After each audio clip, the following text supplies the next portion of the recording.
Listen. Wait, can you? For now. I want to see it. I want to see it. I want to see the blood magic. No, how about you be the receiving Oh end yeah, of it's the cool. blood I have magic? a way of actually I could tell if someone's lying to me or not. I heard the Banu Hakim are like really good at making people tell them things, either physically or magically. They're called the Yep, judges right. for a reason. You ever use sex to get somebody some information? Toledo? Scarlett. What was Hey, wrong with we you? were He's a all man of the thinking. cloth. He's a virgin. Yeah. Okay, I'm leaving this. This space has become uncomfortable for me now. Yeah, I don't feel safe here either. Hey, Father but Professor? you people. There's just an evil energy in her little lair here, and we need to leave. I'm gonna exit the room. Celia nods her head and she actually follows you. Fletcher, I could show you more about the phone if you want. Let me run you through the basics. Please. I'll just take a few moments to sort of do that. With our kindred doing their own affairs, I believe Toledo and Fletcher exited out of the room.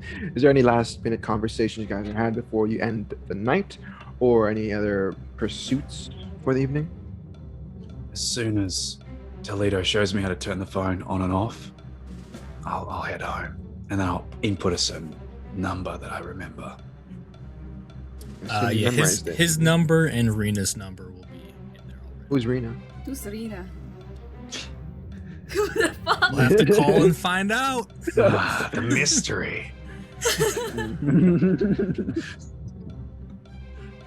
Okay. Yeah, probably. Well, meet Miss Stewart for the alumni for more information about the tarot card. Yeah, Toledo will stick around and talk to Miss. I mean, I don't know if the results get announced tonight, or he'll sort of ask her about what the next steps are in this. Okay. Do you wait for Scarlett, or do you pick her up, or do you simply go to the library? I'll let her have her talk first. Okay. Catch her after. But I guess you'll be the only one to hear whatever is going on inside. You hear argument between, well, it's not an argument, but rather a sermon, maybe, of Miss Stewart speaking firmly to Chester, but he kind of bursts out disrespectfully.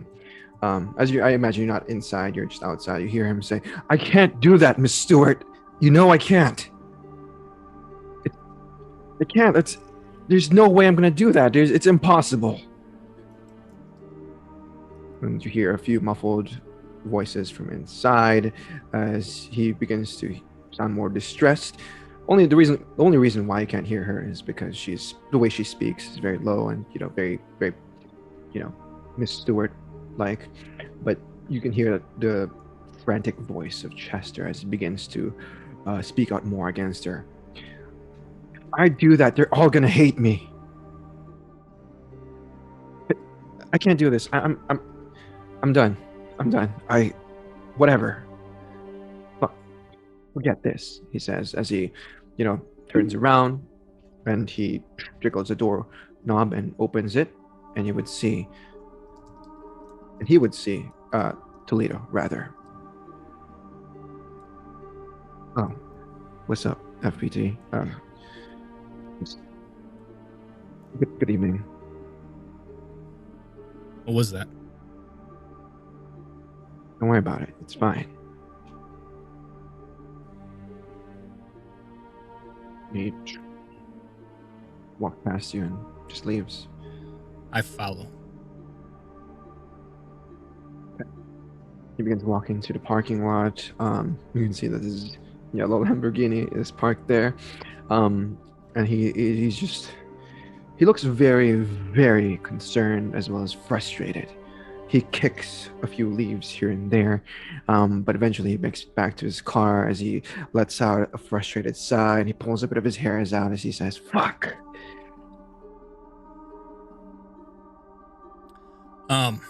Yeah, I wasn't even really sneakily following. Just again, once we get to the car,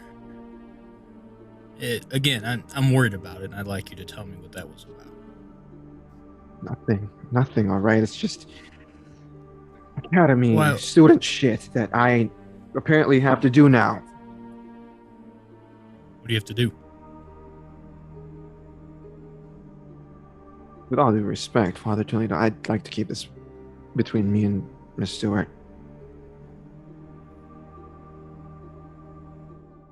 There's things she wants me to do in order to pass the test. All right, I fucking failed. I figured as much. I'm interested. Maybe I can help you. No, Do these things you want to do. you full bloods can't help me. Try me. I'm not gonna tell you, Father. It's Chester, why do we always have to do things the hard way? You know, one way or another, I can get it out of I you. can't tell you. I can't. I can't. Miss Stewart told me this is my solo mission. So maybe you get another professional at the academy that can help you out on the down low with this. Cheat. And stop you earlier. He knew. He knew this entire time. Knew what? He knew that I've been.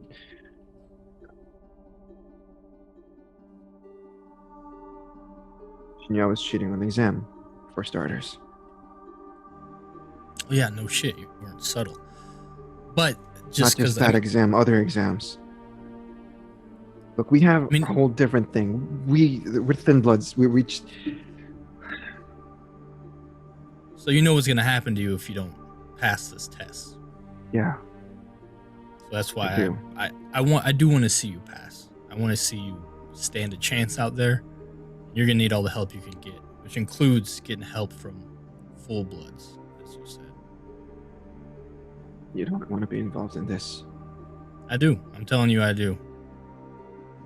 So please, let's just skip this back and forth. And I don't want to. It's too much. Blah blah blah. I've heard it all. I just want to kind of cut straight to the point here. Fine.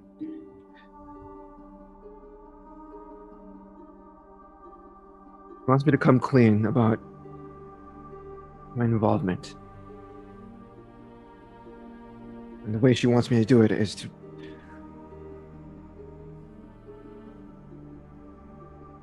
tell the sheriff.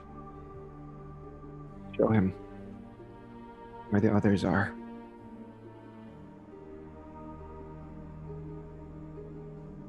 You're all gonna die.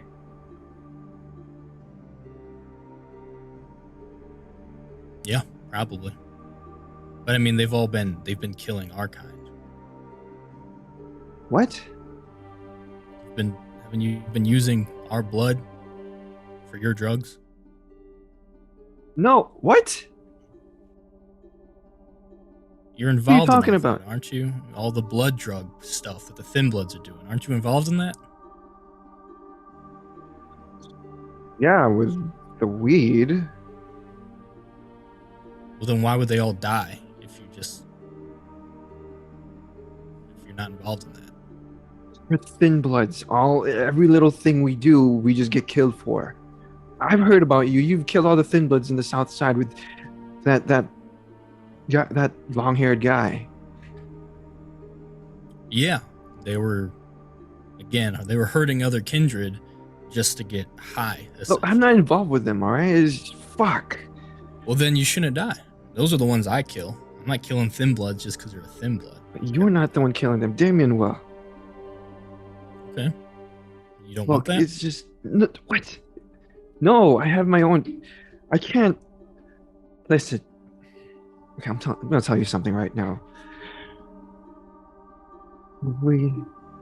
Thin blood right now under the Camarilla is scared shitless.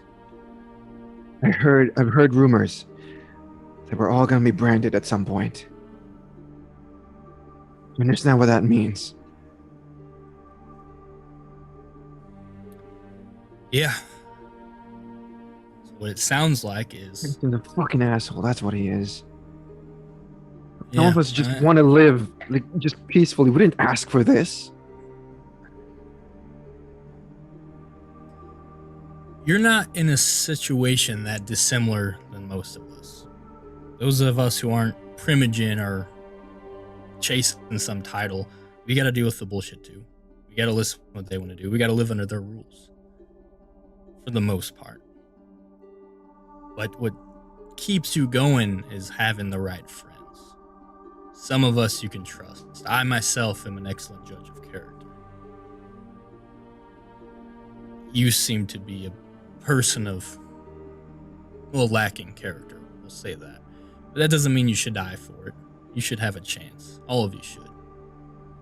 My last chance, don't you get it? I get it, and I think you should do what you were told, and you should go, and you should tell the sheriff.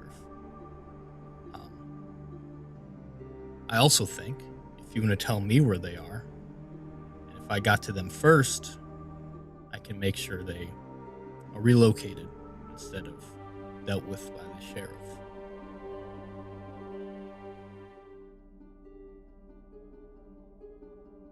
I need you to make a charisma and persuasion check, please. It's not gonna be good. As you actually see Chester contemplate in this moment, and maybe win him over. Or leadership, I'll take leadership as well. I don't have any of that. Don't worry about that. Oh, I got streetwise. That's about it. you want to use your status as a teacher, you can add 2 dice.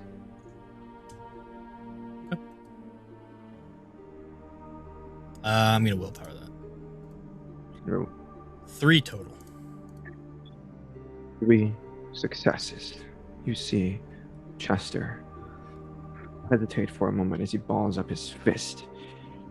And he says, fuck. He's very stressed right now. There's a little hideout on the south side. I usually hang around there to keep everyone calm, and we throw parties here and there, small parties, small gatherings, just to keep everyone off the edge. You know, we're not like you full-bloods where we have to constantly feed on blood. We can eat food, we can, interact with, the humans and sunlight and stuff, but the rumors, right? The whispers about the increase in our numbers causing the whole fucking apocalypse. Yeah, that's not what. Yeah, I don't believe that. Yeah, I don't fucking believe that shit either. It's all just hearsay. Canine bullshit. I don't give a shit about that. I just want to live. I agree. And you should be allowed to. So, give me a chance. Give me an address. I'll go put your friends underground for a little bit. I got a place that even the Camarilla won't be able to find them. And that way you can do what you need to do to pass your tests and not be put in the ground. If you move them before the sheriff gets there, they'll kill me. Well, all you can do is tell them the truth. You sent them to... You have a choice here to make, Toledo. You help Chester. You move. Or you can either help Chester or help the Thin Bloods. Because from what it seems like, it's either he or them will get executed. We can tell them that I caught wind of their activity. And I thought you were involved in this drug business. And we can say I went and took care of them. It'll make it look like they were killed instead of hidden. So they might not come down on you as hard.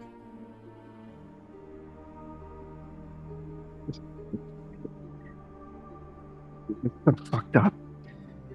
They were signing their death warrants.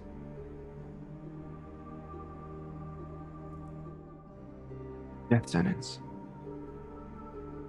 We could fake their death, or we can, or they can actually be killed. It's up to you.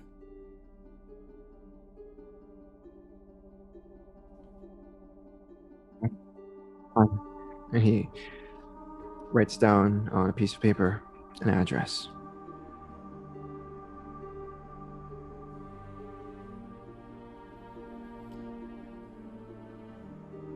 I shouldn't be telling you this, but if I was you, I wouldn't go to the sheriff. You got money. I get the fuck out of this city. Get as far away as you can. The Camarilla are very powerful, but you know we're territorial creatures. It's a fast car. You can get pretty far.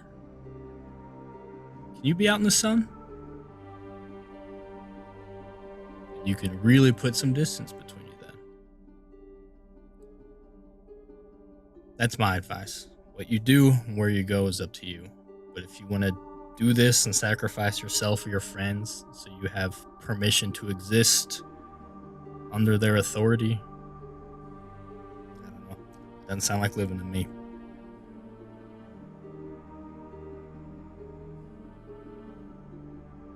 He just nods his head.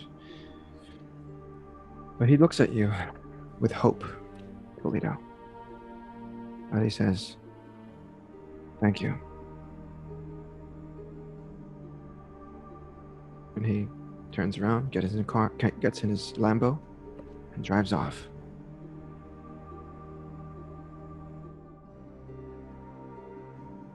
Okay. So no one would so none of them know where these thin bloods are then, correct? Only Chester knew. Okay. So I still feel like this might be time sensitive. I will head that way then, to where the address is.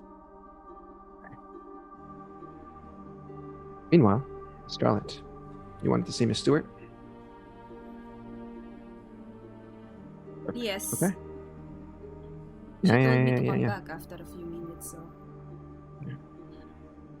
As you enter her private library, you can see that she's fixing a few papers on the desk and stuff, and she just smiles at you as she says, "Congratulations, Miss Leanne. Thank you, Miss Stewart. Unfortunately, there will be no graduation party held for you lot because of this recent event. Miss Triabella is very displeased, as well as Miss Broadman, and Mr. Stryker, and Miss Erzuli." Yeah, it's fine. Not really big on parties anyway. Is that a lie, or? Don't worry about it, Miss Stewart. Anyway, about the... No, it's a very serious question, Miss Leanne, because your blood says otherwise. I was lying. I have your paperwork here, and just to let you know that this is not just regular test papers. She kind of hides it back in her drawer, but we'll worry about that at some other time. You passed, and I congratulate you once again, all of you. So, you want to speak about this tarot card? Yeah, I received this card, and then I take out the tarot card again. It was just lying on top of my bed. Of course. And I want to know if this is some kind of threat that I should be worried about, or...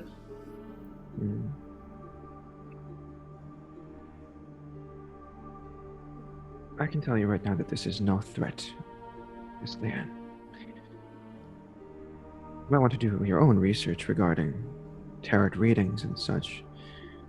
I would refer you to one of my students, or my alumni rather, but she's no longer present in the city. The girl you met, when that Father Professor Toledo and Sergeant Wright rescued, was a Malkavian by the name of Layla. very disturbed child. Very tough upbringing, and, well, there's a few things that happened in her kindred unlife that led her here. Her comprehension of Auspex is much more powerful than most Malkavians, and quite frankly, she is admired for that. How she ended up in such a state, I truly question. But that is neither here nor there.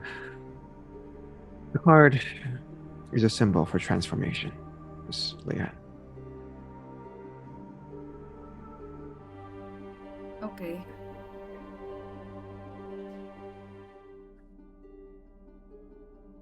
Stares at you expectantly. Yeah, that's all I need to know if it was a threat or not. Thank you again, Miss Stewart, for your time. And I grabbed the tarot card and then put it back in my pocket. Do be careful now, Miss Leanne. I will. One last question, Miss Stewart. Yes. How do you know Liana?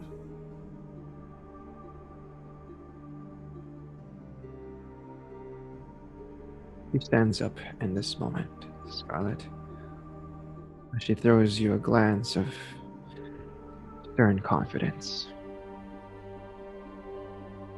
almost reminiscent of Liana's. It says, "We have history, Miss Leanne."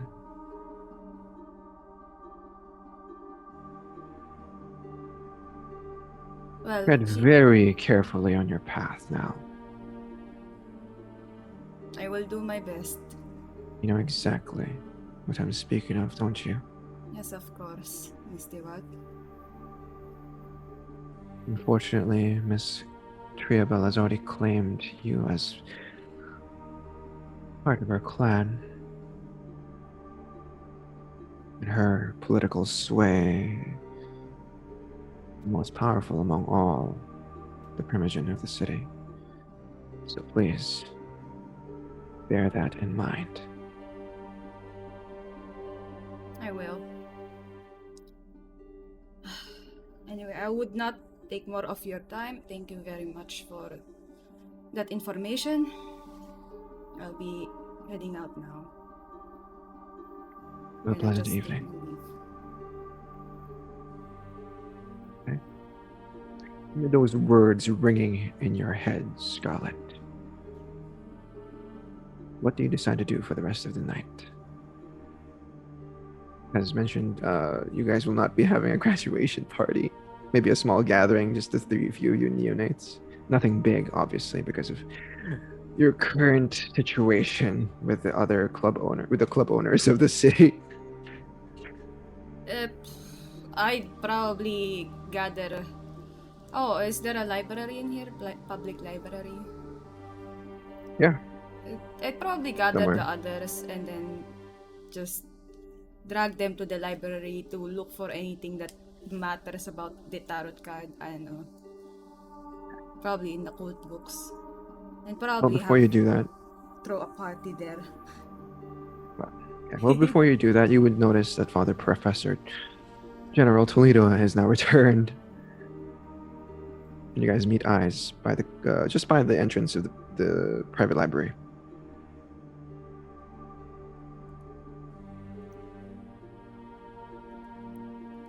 Professor? Yeah. Yes. What? Something on your mind?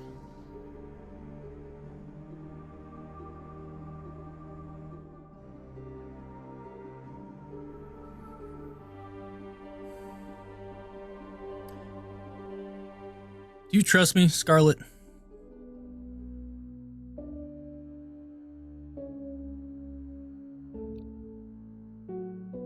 Yeah, strangely enough, yes. We have been in various situations, and I know you will have my back. I need to go do something. I need to convince some people of something, but you're a lot better with your words than I am, so I might need your help. What we're doing, if people found out, that they'd probably kill us. Sounds fun. What is it about? Can we talk inside the library? Like, not out here? No, we need to go Oh. talk on the way. I'm just being upfront with you. If this goes wrong, we'll probably die. If you don't want to do that, I will not judge you in the slightest.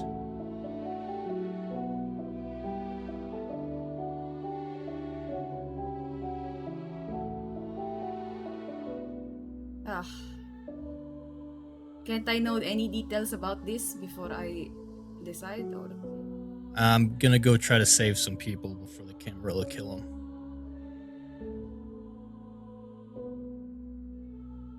are you sure you should be doing that? No.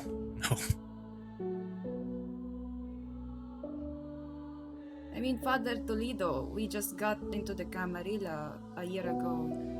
And now you want... No, I don't want you to do anything. I'm just being honest with you of what I'm about to do. If you want to come along, by all means. If not, I think I could still handle it. But I'm leaving now.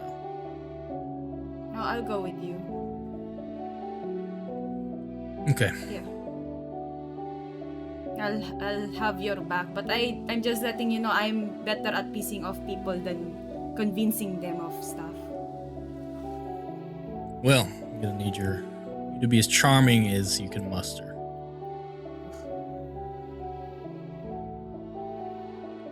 And we don't have any vehicles, do we? You know, someone who has a vehicle. He's only a phone call away now. I asked him how I felt about Thin Bloods before, though, and he's not a fan. So I don't know if he would be the best person to go risk his life for a Thin Blood's life.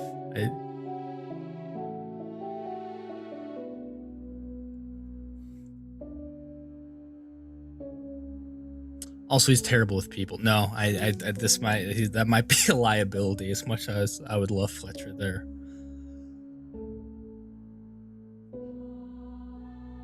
And I feel like he'd be pissed if we drug him into this and then he can't undrag himself from it. Once you know, you know.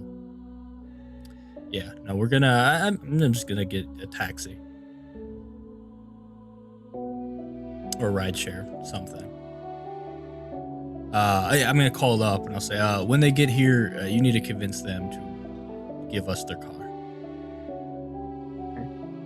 Well, Fletcher, you wanted to head back to the academy, right?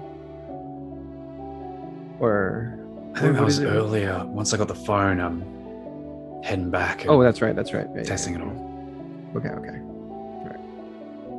This is all them.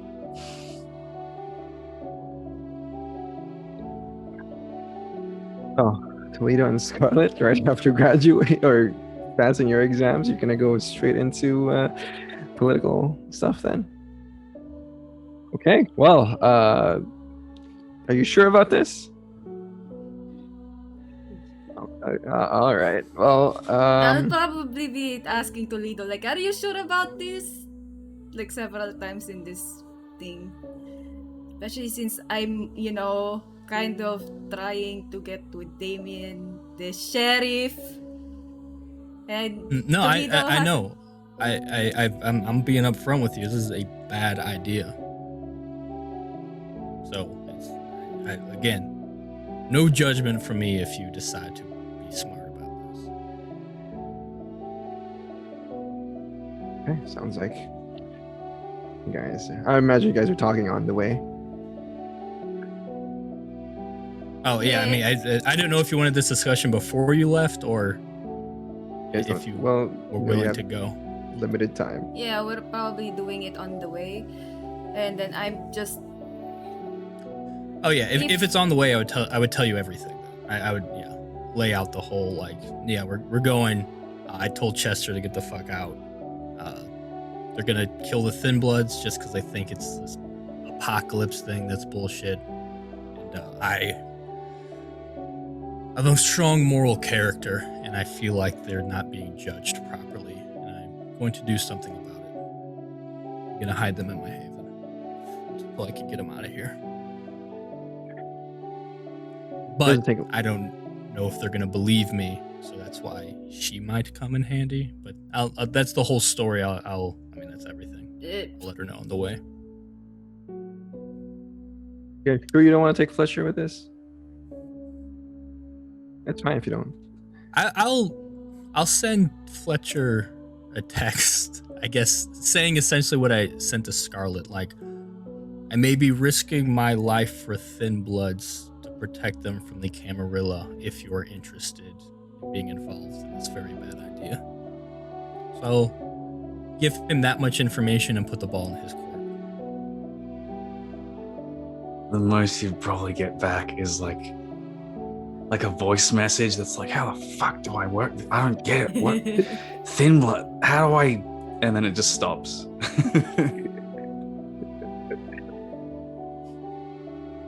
Right. Okay, perfect. So let's fast forward a little bit. Obviously Fletcher can't go. Yeah, Unless he calls. before that, I'm gonna turn to Toledo and say, if they interrogate you, I was never involved in this. I mean, if they interrogate either one of us, we're all probably fucked. Speaking of which, if they interrogate you at all, you're probably fucked. You've done a good job so far. Make sure to keep your lie going. You're about to be in this. What do you mean? You're about to be in the Toledo? lair of the beast. If Annabelle finds out you are not Toreador, it will not go well for you. Are we sitting side by side? Or is I he... assume so. I turn to Toledo and go, like, immediately, like, drop all, like, friendliness. Like, extremely cold look on my face.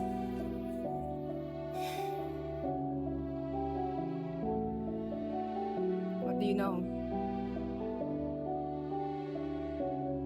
Well, if my taste buds are correct, which they usually are, because I've eaten more of your clan than probably any other clan, which makes sense with what little you told me about your embrace. I'm assuming you are, well, you know what you are. How the fuck did you get my blood? The test.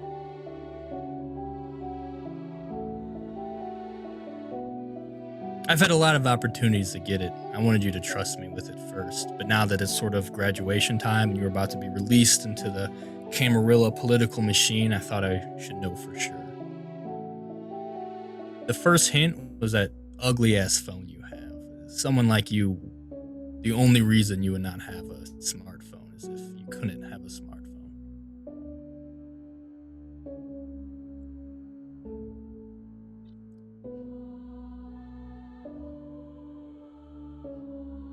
Fuck!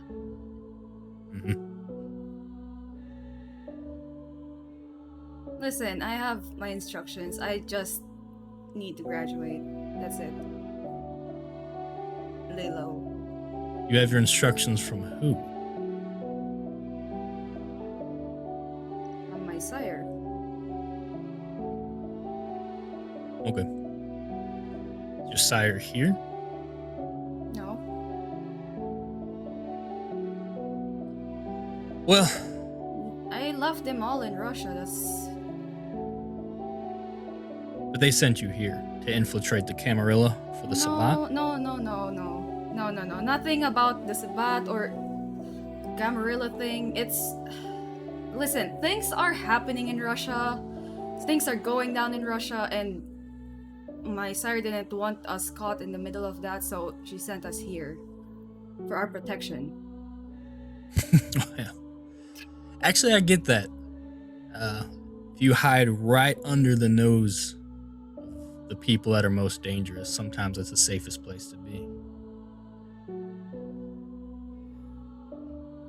But you don't have to explain anymore. Just letting you know. I could figure it out. And if you start getting buddy-buddy with Tremere, they're guaranteed to figure it out. Annabelle's so full of herself, maybe she won't be able to see the forest through the trees type of thing. Just be careful. She probably already knows. She knows. From the very beginning. Why do you think that?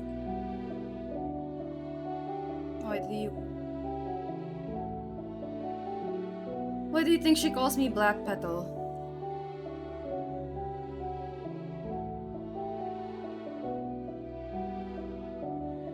That's good to know. Is Annabelle the only one who knows? Does Prince know? Does her boyfriend know? Boyfriend? Oh yeah, which one? Damien. What? Which one? Don't even have a boyfriend. Also, Damien. You're allowed to date whoever you, as many people as you. I don't care. Damien and I are just talking.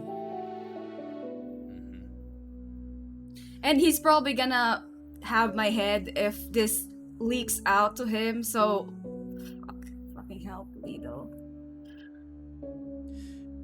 Do the rest of the students know? No. Celia probably knows. I don't know. She's pretty ignorant about the real world. Just she'll find out one way or another. Hopefully not the hard way. Yeah. All right. I'm just saying. Take it easy. And if you do get caught by the wrong people, you have my number. All right. And also stop blood bonding people. That's What do you mean? Oh, that wasn't. You actually weren't doing that on purpose? Sharing blood with all of them? Well, nobody told me that's like a bad thing. Oh, no. I thought that you were just playing dumb. No, okay, we're interested. But yeah, don't do that. Yeah, we've only been a kindred for a month before we were sent here, and we're mostly kept in the dark for those kind of things. Well, you've got time to learn if we survive the night. But yeah, if we get caught, obviously I'm not going to sell you out, you're not going to sell me out, but also probably won't matter. Alright. But this should resonate with you, just like they're going to kill these thin bloods just for being thin bloods. Half the city, probably more than half the city, would kill you just for being what you are. Yeah. Why do you think I'm coming with you? Yeah. Alright. Continue on. Okay. You arrive there. Briefly. I imagine you tell the driver to hurry up or something, but eventually you guys make it to the location. It is an isolated part of the south side. You guys cross the train tracks and whatnot, and you head over to the eastern side nearby the ocean, the lake itself. There is a little house there, 2-story house. It's nondescript, gray walls, gray padding and things like that, but what you do realize is that it is completely empty. It's dark inside, at least from what you can see. As the rideshare drops you off, the two of you find yourselves in front of this suburban household. Okay, we need to be quick about this. Yeah, I'm just gonna head in. Are you doing that stealthily or just walking? Just walking in. Alright. Scarlett, do you do it differently or? No. I'll follow his lead. Both of you, I need you to make resolve and awareness rolls as you guys go inside. Or wits, I'll take wits as well.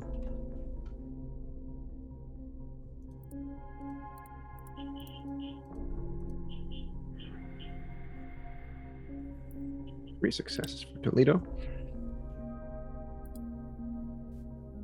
Scarlett. 2 successes. Well, maybe you're a little too distracted. Maybe, with all the things going on, you just had a big night and now you're putting yourself in danger after telling Miss Stewart about your doings and stuff, and now Toledo knows your things, your secret. But Toledo, you are aware in this moment as both of you walk inside. Or I guess you guys to the porch and stuff. You hear the echoes, not the echoes, but rather the creaking of the wooded flooring below you as you jiggle doorknob open. You see that it is sort of locked, but I imagine with a bit of finesse, you push through it and manage to go inside.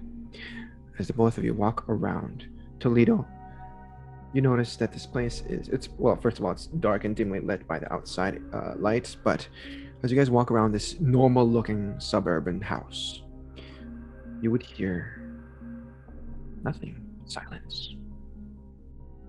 Both of you turn to look at each other, I imagine, and give a few shrugs as you continue investigating. Go ahead. So I turn to Toledo. I'm gonna activate Oblivion Sight. Because it's very dark. And he already knows. Okay. Perfect. As you turn on Oblivion Sight, accessing the powers of the abyss, your eyes turn inky black as you look around and you see the entirety of the house clearly. With that and Toledo's 3 successes, you guys notice a few things. Toledo, first of all, as you guys take your time to look around here, see if there's any people here, any thin bloods that Chester mentioned, you hear beeping. Beep. Beep slowly at first. Beep. Beep. We have to run out. Scarlett, with your Oblivion Sight, you can see on the corner of the room there is a red blinking light on a device. There's a security camera in here. As you turn to the left, you see in the other corner there's also a red blinking light on a specific rectangular device attached to the wall.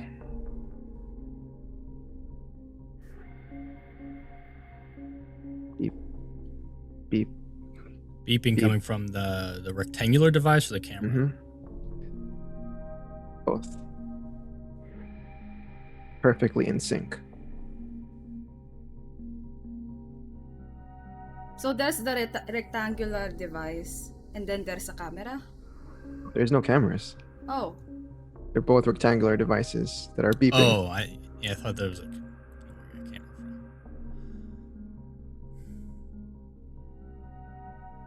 Beep. Might be some sort of alarm. Beep. Or some sort of bomb.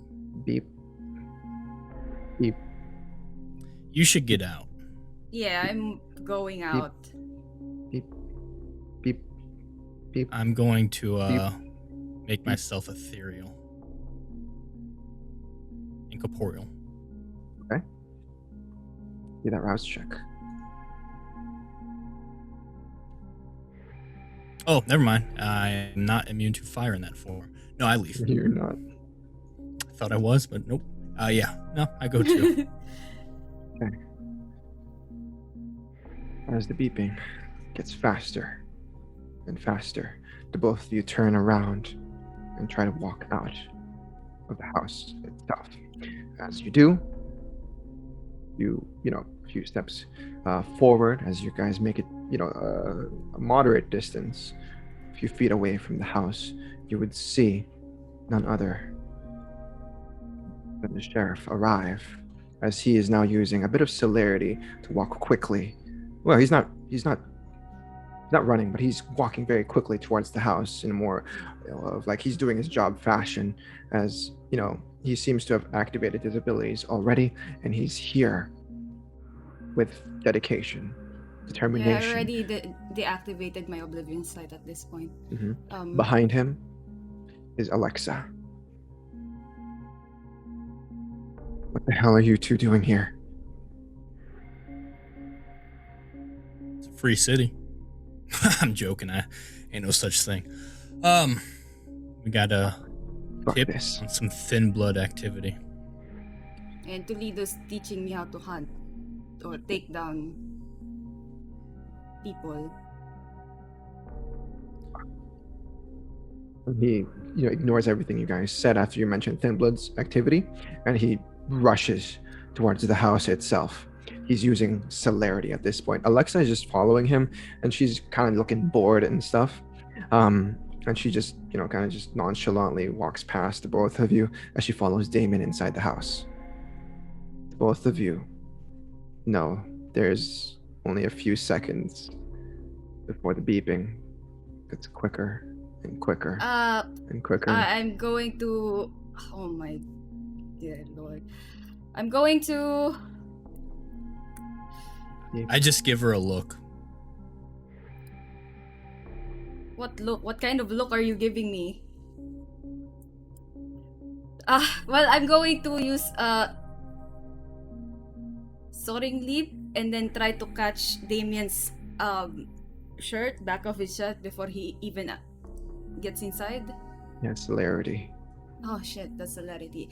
Okay. I mean, you can soaring leap, but he's moving unnaturally fast because he wants to get this job done as usually he does operates. That's how he gets around the town, is using a bit of celerity. In short, unless you have celerity as well, you are not able to catch him. You will not be able to. You can soaring leap, but you will. Can I you're catch like his a few seconds attention by behind. yelling? You can try. Well, I'm gonna yell. There's a fucking bomb in there. Not the first time she's yelled that. Not the first time. And as you yell this out, Scarlett, Damon, who is now, kind of just dashing forward in quick succession, hopping from one step to another, making his way to the front porch, and Alexa just behind him, nonchalantly walking. As he turns around, you would notice bursts of flame explode out from the inside of the house as it crashes and burns in front of him, and Damon is caught and engulfed by the explosion. And we'll hard cut the scene there as we begin our time skip. Okay, so there's a few things that happen after this event. As the scene blacks out and all of you do your own thing for the rest of the year. There are whispers and rumors of those that are responsible for this event. A direct attack on the sheriff isn't taken lightly, especially by the Camarilla. As the days go by, Damon is in torpor, and Alexa is, well, she took a bit of damage too. All of you would hear whispers of a certain blood hunt taking place for Chester Brown.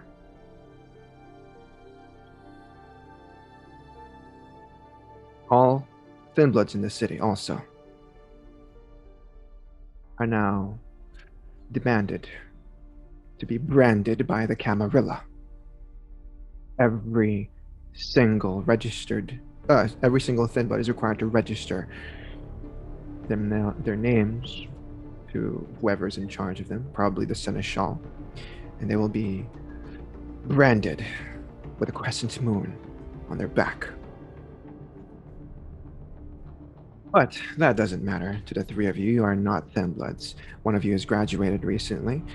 Toledo, you still continue your church things, as well as visiting the academy from time to time. And Fletcher, you have your own agendas. You, of course, have heard of Toledo and Scarlett's involvement, and perhaps their, saving of Damon.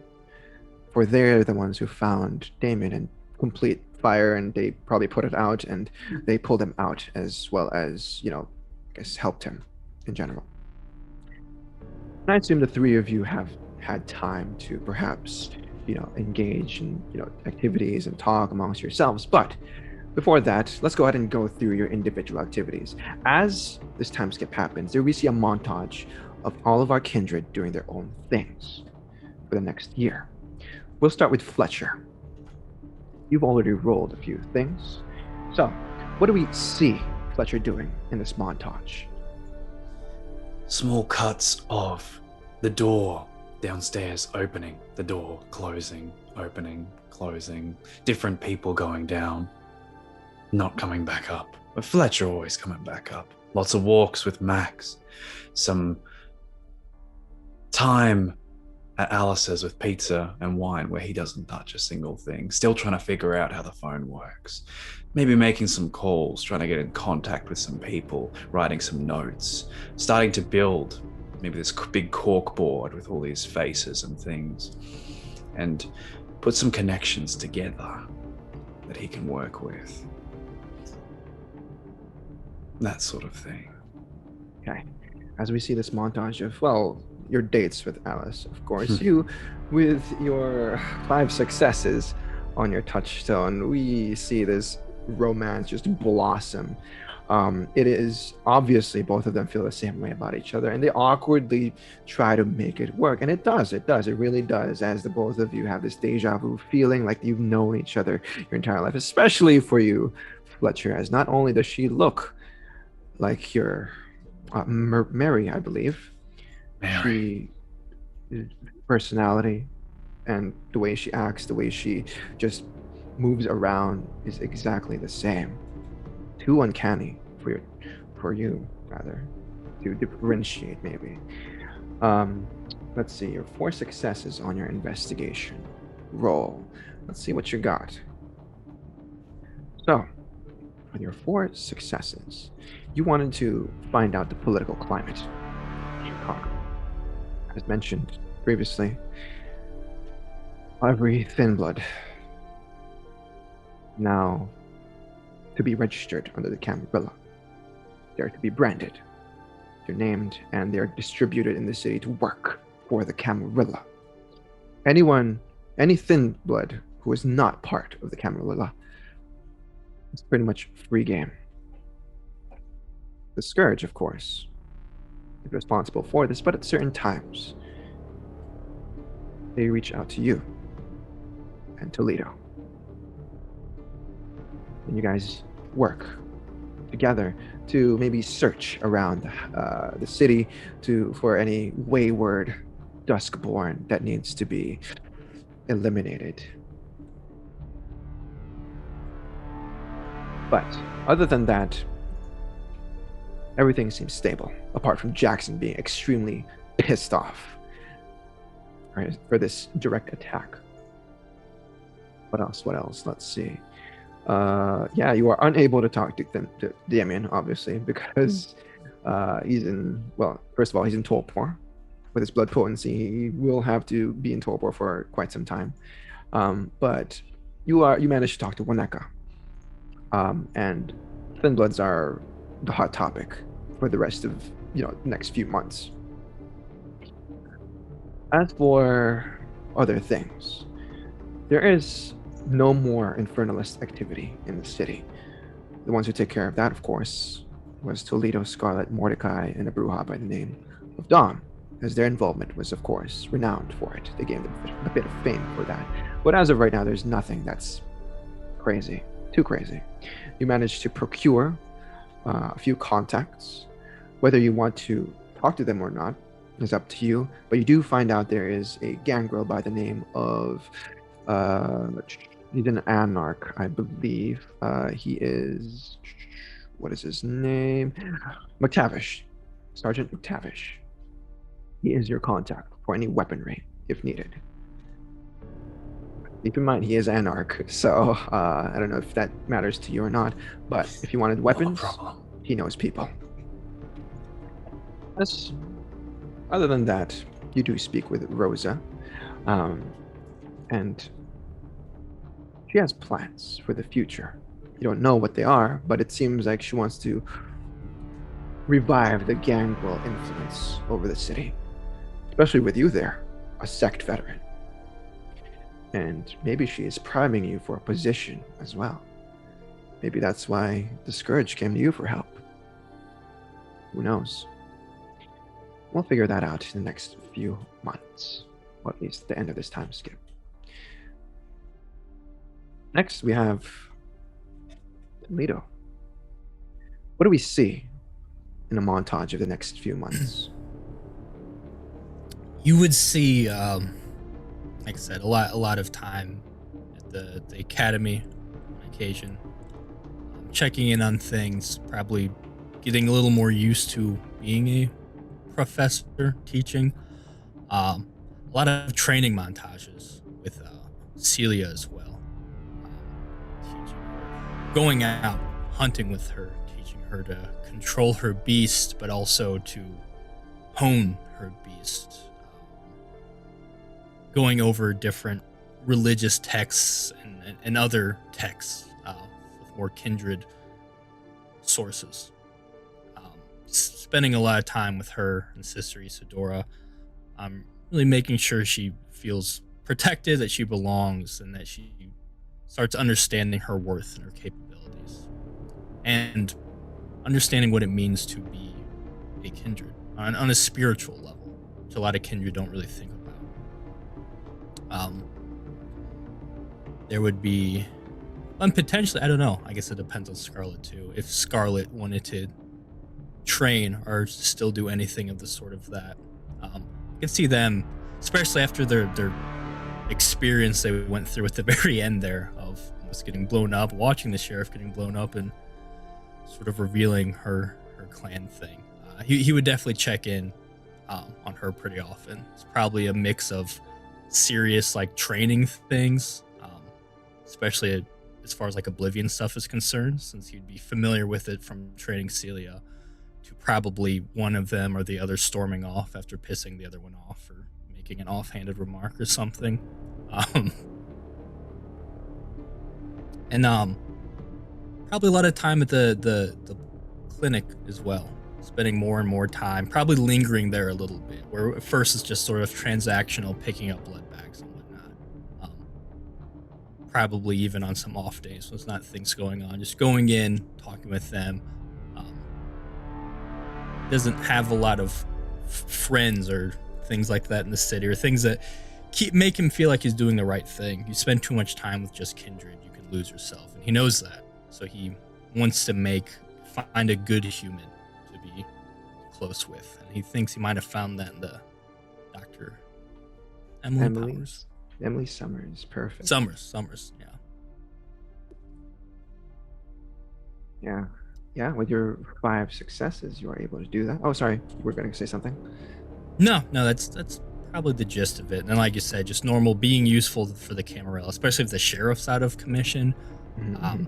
He would want to sort of help step in, and a lot of the more cut and dry investigations or hunting he would volunteer for. Perfect. What about your investigation? I believe you had 6 successes. So let's go over that real quick. What did I write it down? I believe you want to investigate the... Right. Okay. Yeah. Church and worship stuff. Mm-hmm. Okay. You learn about a particular person, the minister himself, that he is an open book, but at the same time very secretive. There's something about him, something strange, that you notice immediately over time with your 6 successes. You don't quite understand what it is. You don't quite understand who he is until a very particular night where you see him leave just for a few hours. Follow him along with Sister Isadora, and you see him go to a certain spot on the Upper West Side of Chicago. There is an apartment building that he visited. But he doesn't go inside the apartment building. He simply goes to a particular car nearby. From his, of course. And what you see inside is that he gets in the passenger seat, and then he gets in the back seat. There's a driver up front, but the tinted windows do reveal quite a few things. I imagine you're using obfuscate, and you approach and see what's going on. You can't hear what they're talking about, but you do see a woman speaking with Father Thomas. You see this particular woman up on the screen. She is an African American woman. She's very pretty. And she has purpley pink sort of dyed hair that's curly, it's wavy, but she wears a sort of very, very astute, very scholarly clothing. And there is something about her that sort of makes you seem familiar with her, the way she moves around. You also notice that she is wearing a necklace.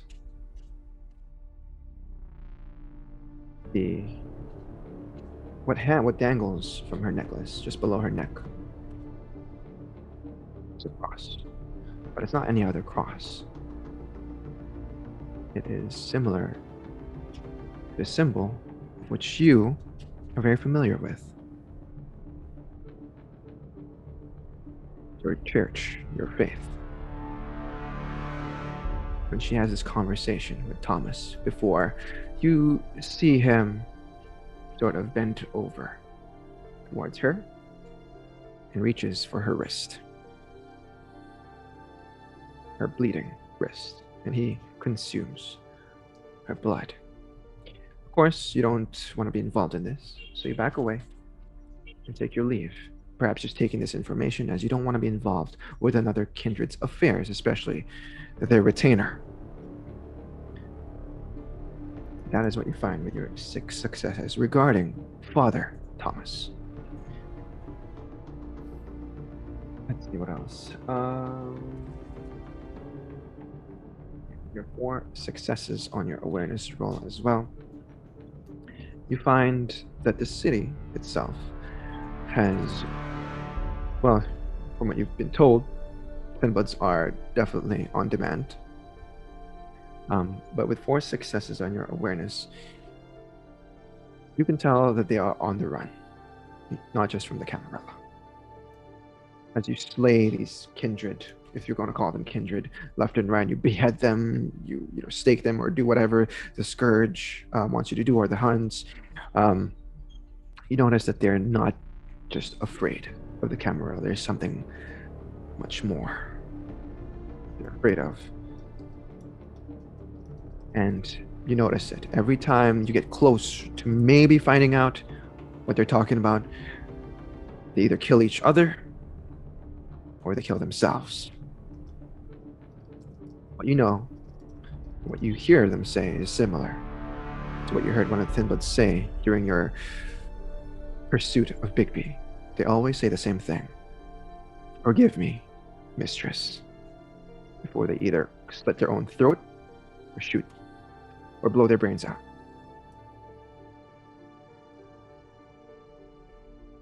And on that dark note, we'll move over to Scarlett. What do we see her do for the next year or so? Well, she's probably checking in most of the time with baby Chorus and see how Damien is doing, because she kind of feels responsible. She wasn't able to stop him in time. She knew that there was a bomb there, and well, it was Damien, so technically she couldn't stop him, but she still feels guilty. Aside from that, she's probably making connections within the Camarilla with various people in there, just so she can make herself at home within the Camarilla. Making friends with Portia, even though Toledo, warned her several times. But she's very careful about the blood stuff because, Toledo did warn her about that. Okay. Absolutely. Anything else you'd like to work on?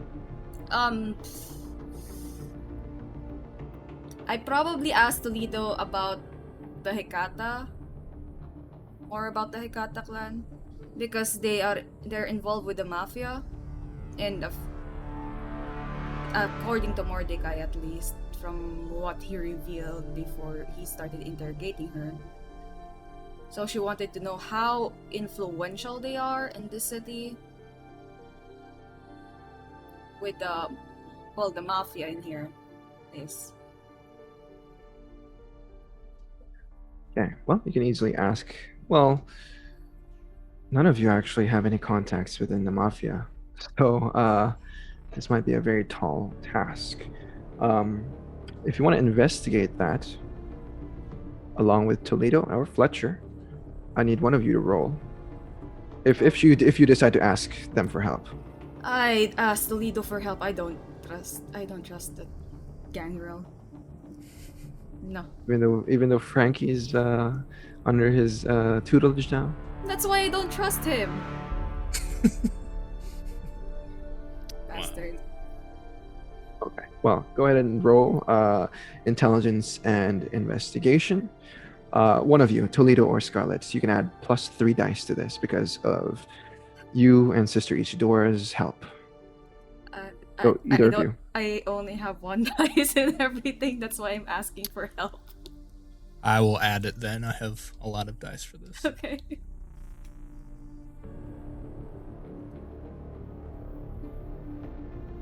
Five. With 5 successes,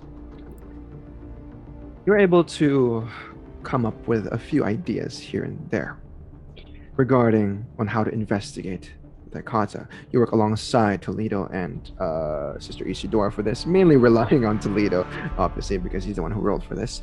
But you heard that there are Hekata that live on the south end of Chicago, not in the city itself, but perhaps on the outskirts of the city itself, in an area you've never been to. You've heard that they sometimes relegate themselves there and meet and stuff with their family reunions and things like that. Who you hear this from, of course, is Mordecai. He doesn't give it for free, though, this information, as you now owe him a minor boon for this information. If you choose, well, you have to, because you're very curious about this, and perhaps you are, as you do have a certain reoccurring dream that happens. In this dream, which I should have gone through first, I almost forgot, but at the beginning of this time skip, you will have a dream that is very similar to that of which the first time you drank Celia's blood, or the Valkyrie. You still have that record. You dream about being in this dark abyss, this dark chamber room, and inside you see a silhouette of your own self under a spotlight. Under the spotlight, you see maybe an image of you that has no face. Every time you approach this image of yourself, and you are curious to see who she is or what she is, and she reaches for you with her right hand, and you do the same, almost like a mirror. Every time before you reach out and touch each other, you see a ripple of shadows right behind her, almost like there's a murky depth behind her, like a swamp water or something. And just as you touch fingers, you would hear the same dark, muffled, and cackling laughter. Voice you heard from that train yard.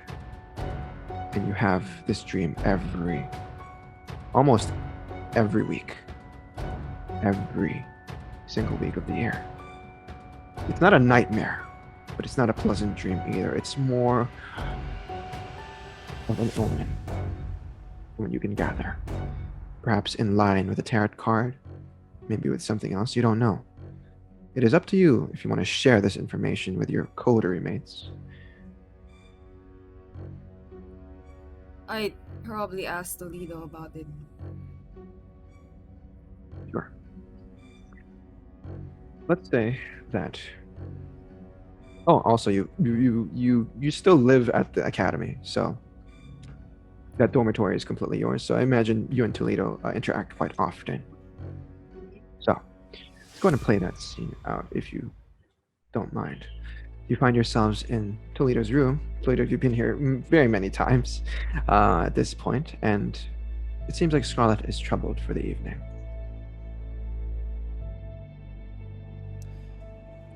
What's on your mind?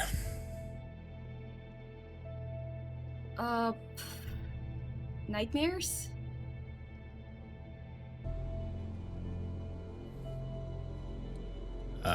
Just general or No, it's particular one giving you trouble? See, when I got embraced, I got this dream about there's another me on the spotlight. And whenever I touch her, she would always just smile and disappear. But this time, with my dream lately, it keeps happening every week. But this time when I touch her, there's murky shadows behind her, and I hear the laughter of that La Sombra I encountered at the basement when we were hunting BP. And she's laughing, just cackling. The Dark Mistress. That's what you call her, right? I don't know if this is a symbolism for something. I don't know. I had a similar, it wasn't a dream. The Malkavian put this image of my head of shadows and whatnot engulfing the city. And, I mean, I've told you about the Dark Mistress, is what they keep saying. But you had this dream before you even came here? Yeah, but without the mistress. Those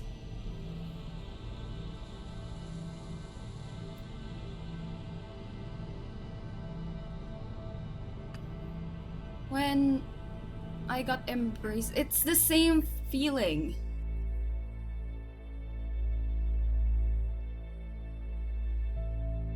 Those cloaked individuals we found on the train following us. They remind me of the people back home.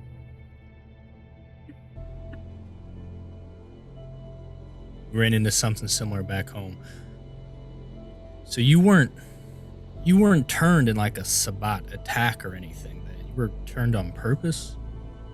I mean, for a purpose, I guess. Besides just to be a Sabbat goon, Sire obviously will send you to safety and whatnot. You said to get away from something. Could this have been it? What's a Sabbat attack? I mean, you weren't turned and then immediately pointed at something and said, "Go eat him." Oh no, I did eat him, then kind of trail off. But All right, that could be a different thing, but it's more of no, I don't know anything about. We were kept in the dark, and my sire things were. We could all feel something was going down, and my sire just told us to go and hide away here for our safety. maybe whatever it was followed you here. Or maybe the problem in Russia is also a problem here in Chicago. Maybe this thing's bigger than all of us.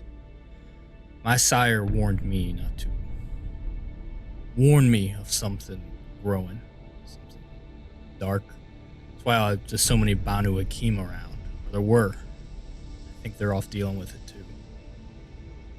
He said not to answer the call of the abyss. Those his words.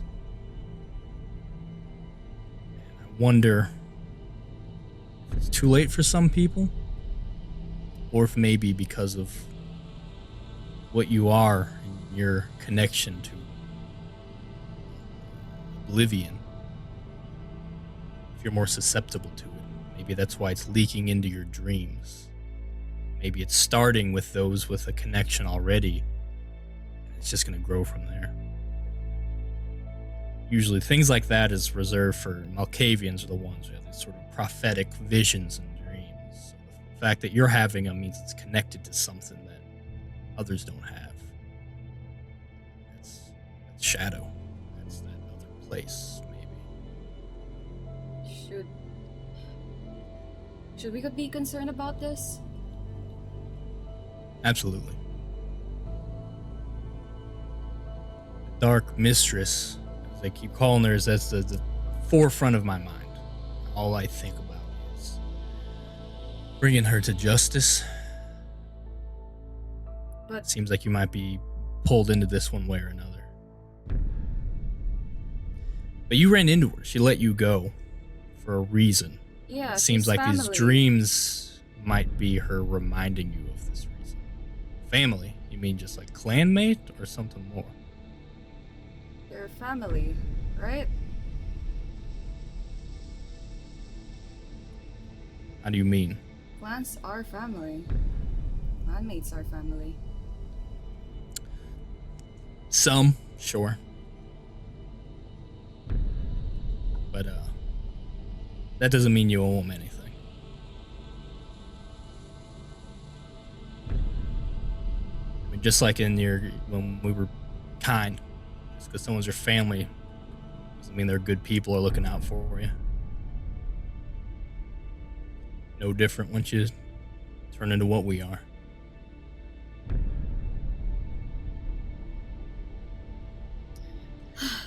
I don't We know. should talk to Celia. I wonder if she's experiencing something similar. Then we'll be able to tell if this is a La Sombra thing or if this is you are being picked for this. I don't know which would be a better outcome, honestly, but we should figure it out. Yeah. As you both kind of step out of the room, perhaps to look for Celia, you would notice Fletcher just down the hall. He's now at the academy itself. Seems like maybe he's here for Frankie. It's been like 2 or 3 weeks since the explosion thing happened, but yeah, you see Fletcher down the hall. 2 or 3 months rather, not weeks. You can ask him about this. He's seen some shit. What if he figures out in a secret? Or are you gonna tell him? Yeah, we'll dance around that subject. Sarge, how's it going? General and the degenerate. Surprised seeing you two together again. Hello, Mr. Twilight. I'll take that as some sort of Lupine reference. I don't know what it is. Can I talk to you both in private for a second? Yeah, step into my office. I point to Scarlett's room and go inside. Seriously?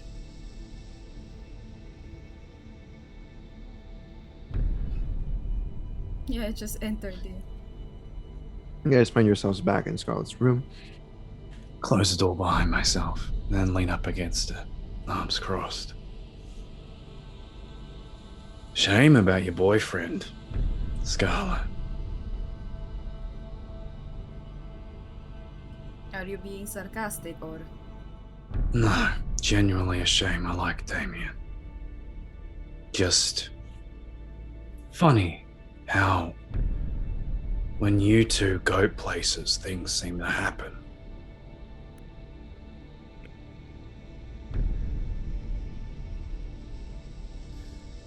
You insinuating something? I know. Pretty sure they caught. Well, I don't want to say they caught, but I mean they know who's behind that. Wasn't us. And somehow you both, the sheriff and Alexa, happened to be there all at the same time. You could have been there too. Gave you the tip. I got a tip that I got told about Thin Bloods. Mhm. I just don't see it. Thin bloods don't. They don't. We're not involved with those sorts of things. We don't tend to get ourselves involved with those sorts of things. Starting to see some correlations between trouble and you two. And I can That see I that you're not won't exactly a reliable person, considering you were late to the exam and you don't exactly follow up with when we give you a tip. I'll give you a bit of advice, degenerate. We gangrel take care of our own and ourselves and no one else. Maybe that's why nobody likes the gangrels in the Camarilla. Take your history lesson again. I don't know. The other Toreadors call you the dogs, the hounds, the mutts.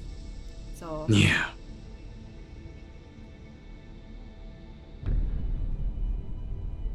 Look, whatever this is, I would like an answer. Because if it endangers Frankie or any of my people, then I need to know about it.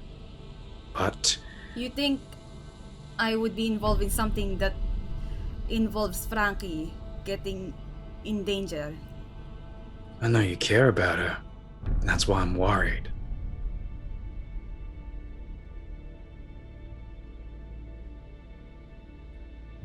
Getting so close to final death. It's not something that I see either of you doing. And that was pretty close, from what I hear.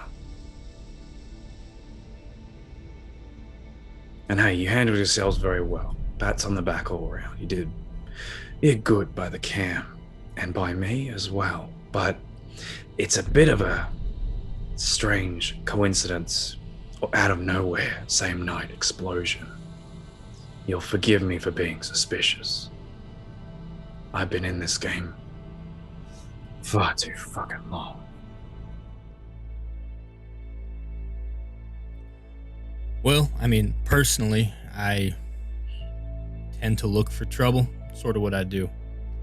And I try to fix the trouble. Obviously, it's dangerous. Scarlett just seems to have a gravitational pull for just anything that's going to cause a headache or a problem, too. Degenerates tend to do that, yes. That I can believe. I guess I don't get what you're asking. If you're asking me to stay out of trouble, I can't do that. No, I need that. No. I'm asking if there's anything you ain't telling me. And I get it.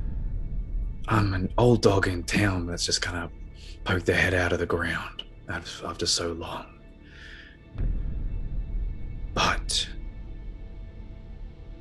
if I'm only taking care of Frankie and some of these others, I'd like to know what I'm getting myself into. And if there's something I need to know. Yeah, no But- offense, Mr. Fletcher, but you don't exactly look or feel trusting somebody to be trusted. You barely trust us, and we have given you so many chances to, bond with us and be at least get to know each other. But you're always doing your own little thing. And you must understand why we don't trust you at all. You keep saying anything about Frankie, but I feel like she's your only priority. It's a two-way street, this trust after all. Is this a lonely thing?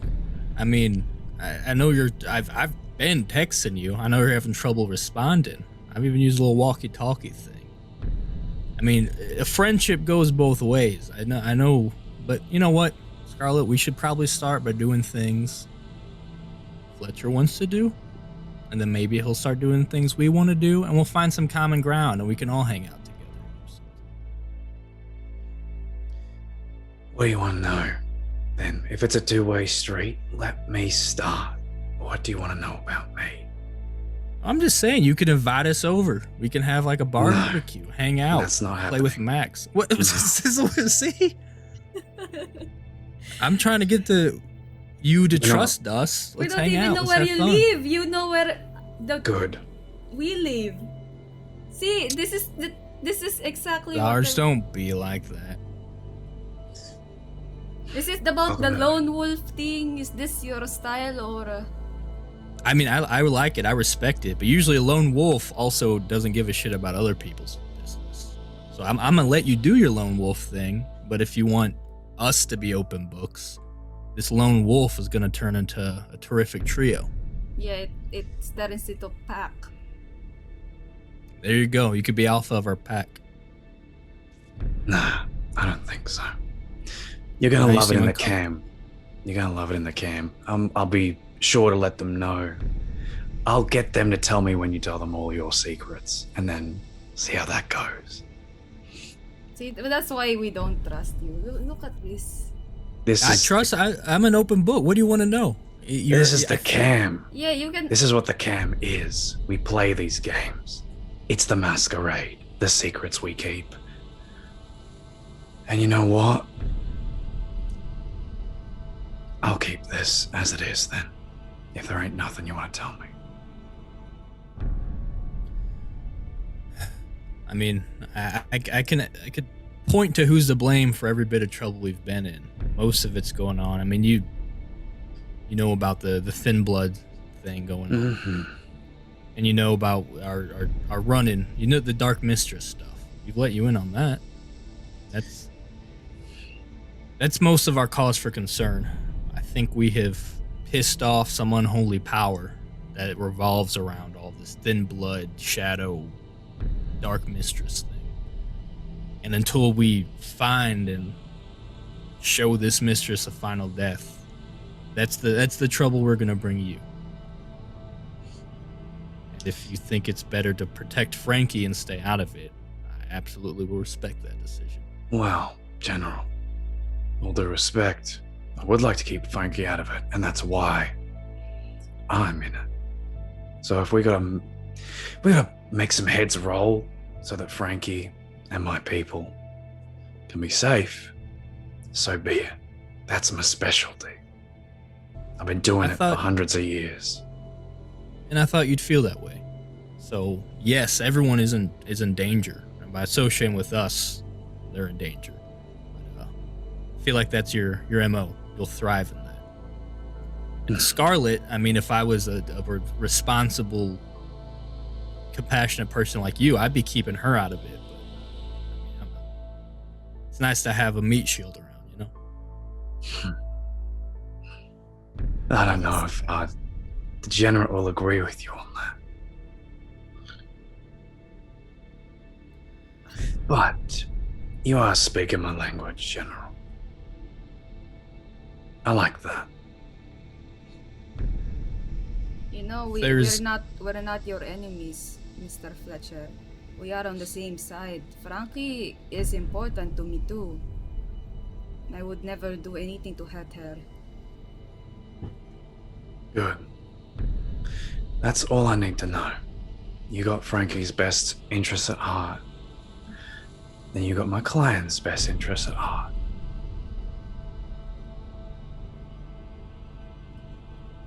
Yeah. Mm-hmm. If there's anything specific you want to know, do feel free to ask.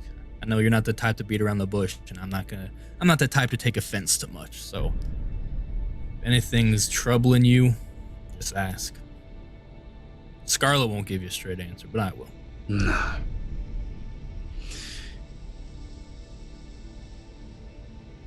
Tell me why you were there. How'd you know? You just got a tip. Is that it? Just give it to me Chester straight. told me. Okay. That's all I needed. I bullied it out of him, and obviously he realized things were going down, so he got the fuck out. Fair enough. Okay. Makes perfect sense. I mean, I was serious about that barbecue, though. You want to hang out? You want to? I want to play And with you know what- Max. I'm not good with Yeah. animals, but maybe you can teach Yeah, me me and how her not to be. Well, how about I know a great parish that does a Sunday barbecue. We can go there, nondescript location. Let's save the sleepovers for a bit later on. All right, yeah, that sounds good to me. You tell me when. You use that phone of yours and you let us know, and we'll be there. I think I've sort of got the hang of it. All right, fine. I'll In make a this few happen. weeks, we're gonna be hanging out at your place. You're gonna be hanging out at our place. That's It's gonna be a definitely whole not going to happen anytime soon. Well, man, we grow on you. We'll see. Oh, And maybe we can lend you some DVDs or something. Maybe stream about, watch about X-Men and Wolverine, Old Man Logan. You can watch. It's a good movie. You'll like it. okay. Maybe we could go shopping. Shop? I noticed you keep wearing those shirts. It's the only shirt I have. Oh, you're not being sarcastic. I mean, I have an actual uniform. I just went, okay, yeah, all right. You know what? You are a military man. They like consistency. Okay. But It one shirt? masks the smell, so the kindred can't smell you.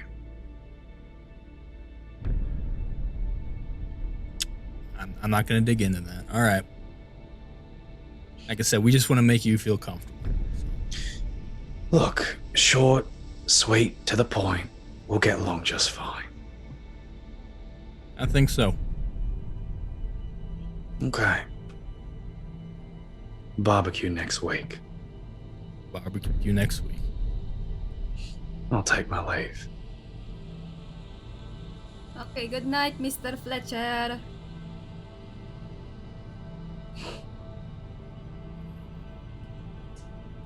You think he's got like a shitty place? That's why he doesn't want us to see it? Yeah, probably hasn't cleaned in a while.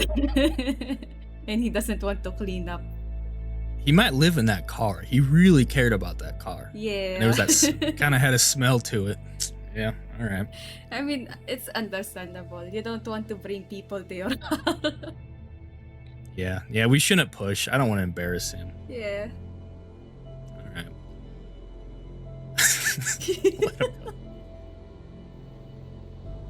And as the both of you laugh the rest of the night away, making jokes after having a serious tone conversation between the two of yourselves as well as Fletcher, the night continues and time passes by. The three of you eventually get along, starting with the Sunday barbecue next week.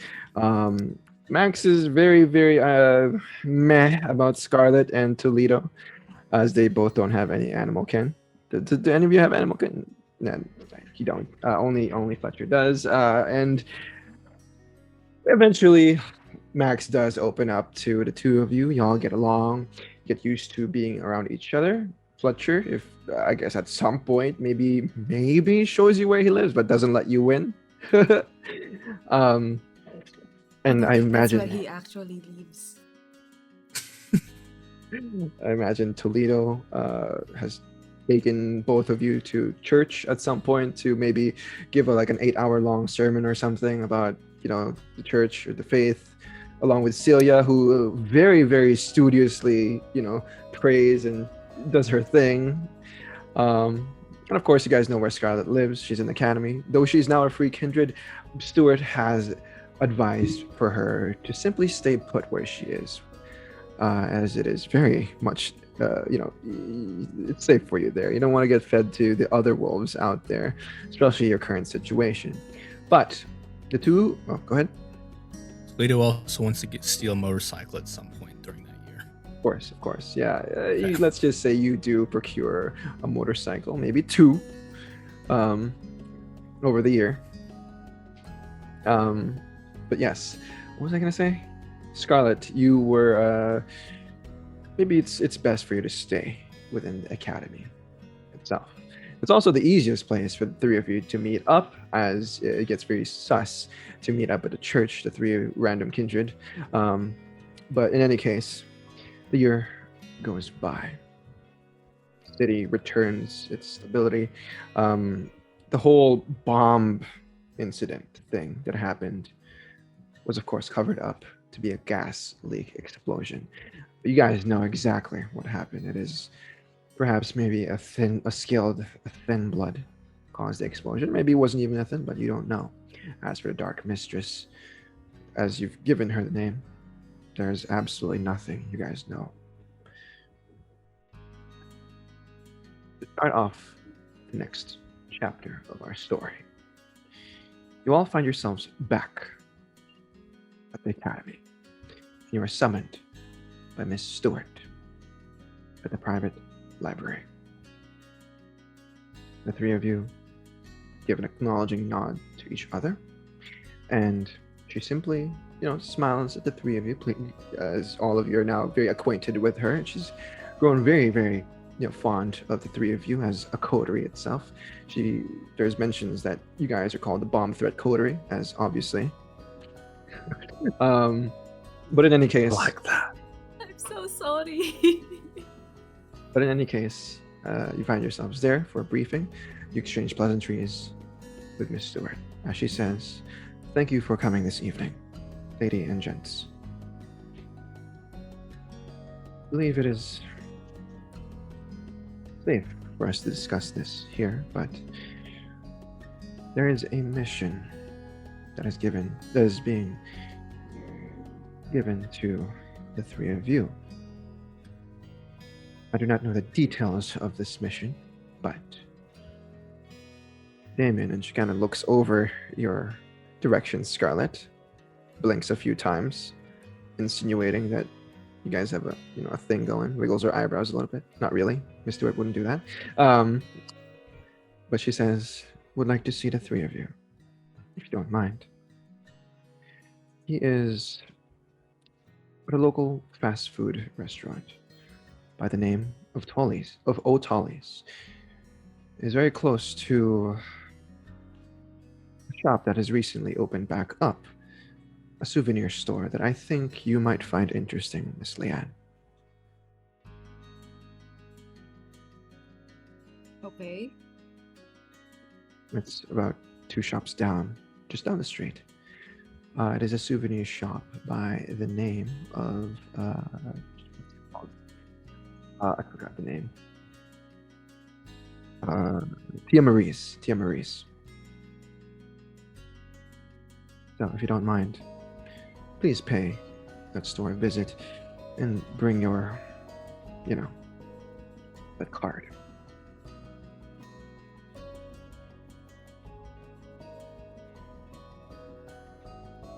Nods, and I guess you all take your leave. Been a conversation to be had. You guys have known each other for about a year now, or you guys just simply go there in Fletcher's car.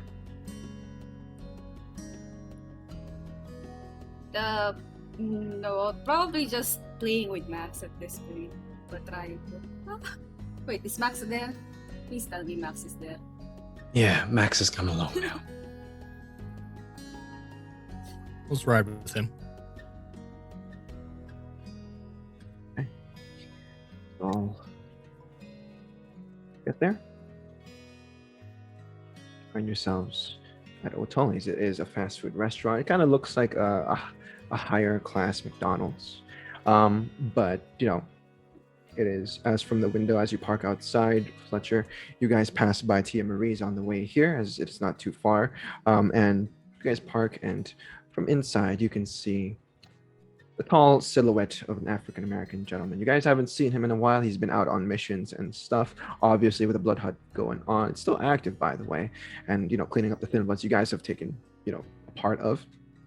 But you see the sheriff, Damon, on this round, circular sort of table, and he's sitting just by the end of the booth. He's tapping his fingers on the table sporadically.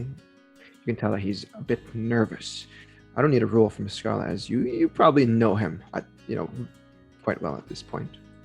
But once you guys place yourselves in front of him and slide, towards his direction, he doesn't say anything, but he does give a warm smile to Scarlett, the warmest he could muster.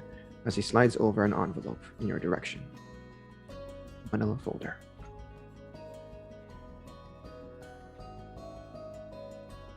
Look at Fletcher.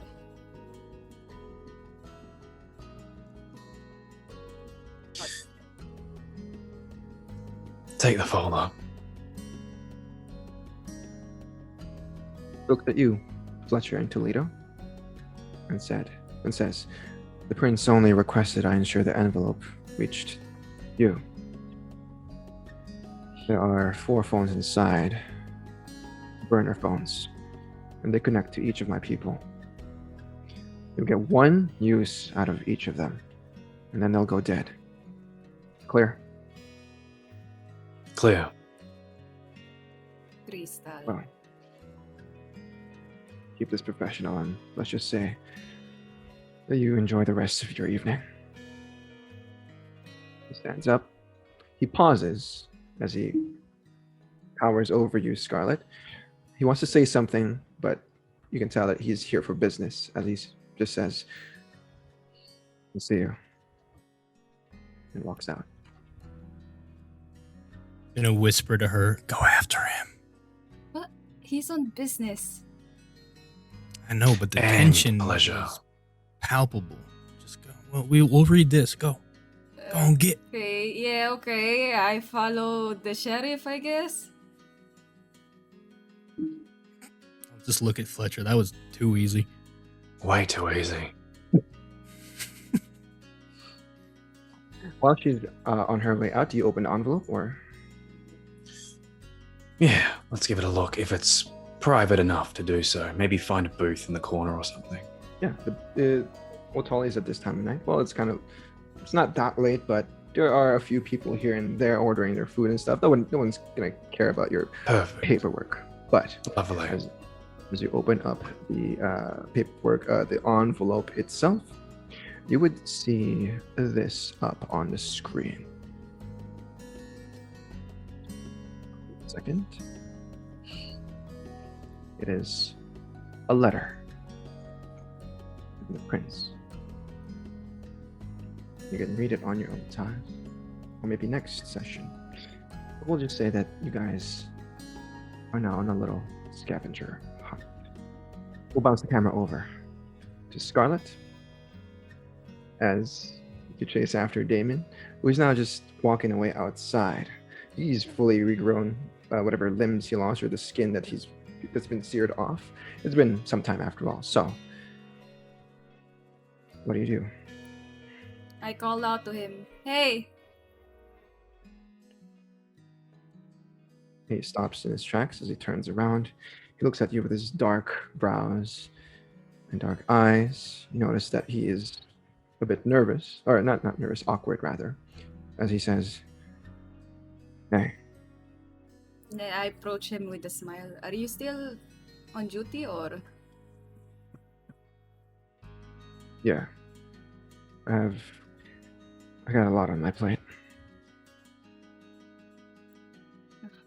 Quite sad then. I was going to invite you to hang out.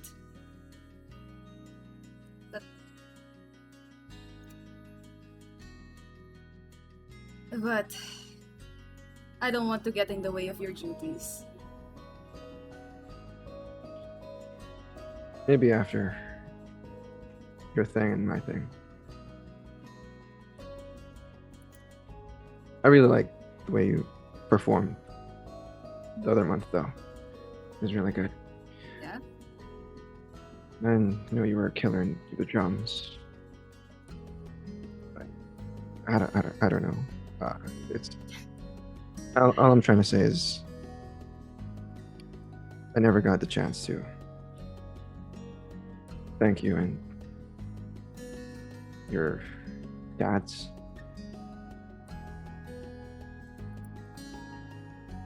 It's alright, Damien, it's fine. Well, if you get some free time, you know where to find me. You're welcome anytime to visit. If you want to. That is. He awkwardly laughs as he kind of looks away and then looks back at you as he says, with googly eyes, sort of. Yeah, I'd like that. Yeah. That's yeah. All right. That'll Well, be fun. yeah. Well, text me. Don't call me. My two dads are very embarrassing. And then I quickly, like, before he can react, like, give him a peck on the cheek, and then I run back to the restaurant. And we see this as, from the point of view of the audience, as Scarlett, with quick succession, steps up to Damon, who is pretty tall, like over 6 foot, as she just kind of leans over to him, tiptoeing a little bit, and she gives him a quick peck on the cheek. If Damon could blush, he would be blushing right now like a human, as he kind of touches his side cheek, as he, for us, smiles and says, "I'll be damned." That is where we'll call the session for this evening. Thank you guys so much for watching. That was an eventful episode. But yeah, holy crap, just finally made it to the next arc. Thank God.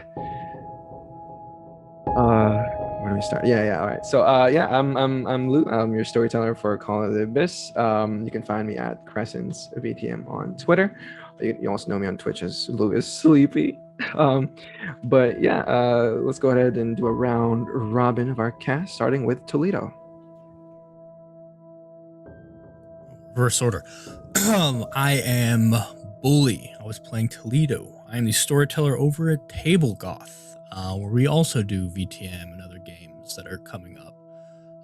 Check out our YouTube. We do tutorials on how to play this game as well. And currently I'm running Cults of the Blood Gods, a scenario from that book, over at the Onyx Path channel every Thursday. We just started, so you could get in while the going's good. Get on the ground floor. Take this journey with us. And that's what I got. Hi, I'm Ethan. I play Fletcher Wright, the annoying and temperamental gangrel of this chronicle. You can find me over. I've no idea what he's talking about. All this anime stuff is so beyond me. I don't get it at all. I have no idea what you're talking about. You can find me over at Ethan Dragons. I stream from Thursdays to Sundays. On Thursdays, we also have our own Chicago by Night that we've just started up, which is going to be a lot of fun. Come by and check it out. And yes, you can also find me on Twitter at Ethan and Dragons as well. And I am Rena, playing as Scarlett Leon, aka the Overlord as well. Well, we've got Monster Hearts incoming, or starting to premiere over at Gehenna Gaming. I'd be playing as Ivy, the neighbor. She's super awkward. Probably different from what I usually play. Yeah. It's premiering May 3rd live at Gehenna Gaming, so if you guys want to check it out, we'll be live there 8 p.m. EST. Aside from that, we've got another chronicle that's starting. I'm going to announce it probably the next few weeks or month, depending on how prepared the other players are. It's gonna be run, or it's gonna start at Thursdays. It's probably gonna run Thursdays, 6 p.m. EST. And as usual, I do have my gaming schedule down below. Friday, if you guys want to join us, Friday nights in Australia, we're doing Drunk by Daylight with Ethan, and I don't know if Louis wants to join. And if you guys want to join, you're free to join us. But yeah, it's gonna be so much fun. Anyway, I hope you guys enjoyed that roller coaster of information and scenes. We're finally done our time skip. But yeah. Anyway, you guys have a good night. This has been Call of the Abyss. Bye.